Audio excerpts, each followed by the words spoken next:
ਬੱਚੀ ਜਵਾਨਾਂ ਨੇ ਸ਼ਾਦੀ ਕਰਨ ਤੇ ਲੈ ਕੇ ਮੈਂ ਕੁਛ ਨਹੀਂ ਕਰ ਸਕਦੀ, ਮੈਂ ਉਹਨਾਂ ਜਗਾਈ ਦੀ ਕੱਪੜਾ ਨਹੀਂ ਲੈ ਕੇ ਦੇ ਸਕਦੀ।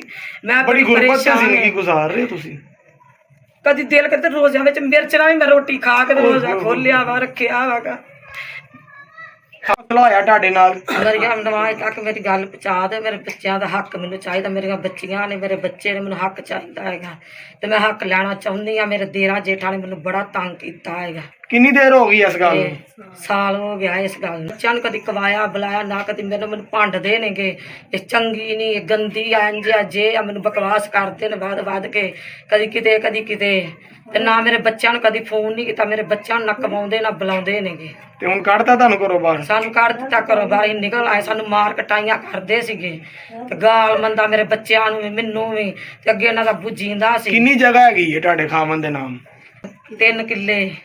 3 ਕਿੱਲੇ, 4 ਭਰਾ ਨੇ। ਤੇ ਜਿਹੜੀ ਮੌਜੂਦਾ ਤੁਸੀਂ ਜਿੱਥੇ ਰਹਿ ਰਹੇ ਸੀ ਉਹ ਕਿੰਨੇ ਮਰਲੇ ਹੈਗੀ ਸੀ? 14 ਮਰਲੇ। ਤੇ ਇਸ ਟਾਈਮ ਤੁਹਾਨੂੰ 14 ਮਰਲੇ ਮਕਾਨ ਤੋਂ ਕੱਢ ਦਿੱਤਾ ਗਿਆ? ਹਾਂਜੀ, ਸਾਨੂੰ ਕੱਢ ਦਿੱਤਾ ਗਿਆ। ਤੇ ਕਿੱਥੇ ਹੁਣ ਤੁਸੀਂ ਰਹਿ ਰਹੇ ਹੋ? ਅਸੀਂ ਸਿਆਲਕੋਟ। ਸਿਆਲਕੋਟ ਰਹਿ ਰਹੇ ਹੋ? ਕਿਰਾਏ ਦੇ ਮਕਾਨ ਤੇ ਰਹਿ ਰਹੇ ਹੋ? ਜੀ। ਕਿੰਨਾ ਕਿਰਾਇਆ? 14,000। ਤੇ ਕਿੱਥੋਂ ਦੇ ਰਹੇ ਹੋ? ਮਿਹਨਤ ਮਜ਼ਦੂਰੀ ਕਰਦੇ ਆਂਗੇ। ਤੇ ਬੱਚਿਆਂ ਨੂੰ ਕਿੰਜ ਪਾਲ ਰਹੇ ਹੋ ਫਿਰ? ਬੱਚਿਆਂ ਨੂੰ ਇਸੇ ਤਰ੍ਹਾਂ ਹੀ ਕਦੀ 23 ਦੇ ਸਰ 1 ਰੁਪਈਆ ਨਹੀਂ ਸੀ ਅਗਰ, ਬੜੇ ਪਰੇਸ਼ਾਨ ਸਾਂ। ਤੇ ਮੇਰੀ ਭੈਣ ਨੇ ਮੈਨੂੰ ਫੋਨ ਕੀਤਾ ਵੀ ਬੱਚੇ ਲੈ ਕੇ ਆਇਆ ਤੇ ਕਿਰਾਇਆ ਮੈਂ ਦੇ ਦਿੰਦੀ ਆਂਗੀ। ਤੇ ਮੈਂ ਬੱਚੇ ਲੈ ਕੇ ਸਾਰੇ ਰਸ਼ਕਾ ਕਰਾ ਕੇ ਉੱਥੇ ਚਲੇ ਗਏ। 2 ਮੋਟਰਸਾਈਕਲ ਕਿਰਾਇਆ ਮੈਨੂੰ ਉਹਨੇ ਦਿੱਤਾ।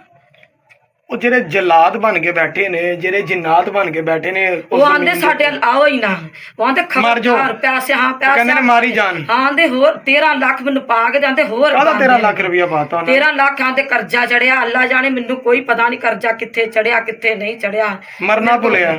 ਮੇਰੇ ਕੋਲ ਕਰਜ਼ਾ ਲੈਣ ਦਾ 13 ਲੱਖ ਮੇਰੇ ਯਤੀਮ ਬੱਚਿਆਂ ਨੇ ਨਾ ਕਰਜ਼ਾ ਪਾ ਦਿੱਤਾ ਹੈ। ਤੇ ਵਿੱਚੋਂ ਜਗ੍ਹਾ ਵੇਚ ਕੇ ਤੇ ਮੇਰੇ ਬੱਚਿਆਂ ਦੇ ਆਖਰ ਦਾ ਕਰਜ਼ਾ ਤੁਹਾਡਾ ਲਾਉਣਾ ਹੈਗਾ। ਸਾਡੇ ਇਸੇ ਜਗ੍ਹਾ ਲਈ ਜਾਣ ਡੈ ਨੇ ਵੇਚੀ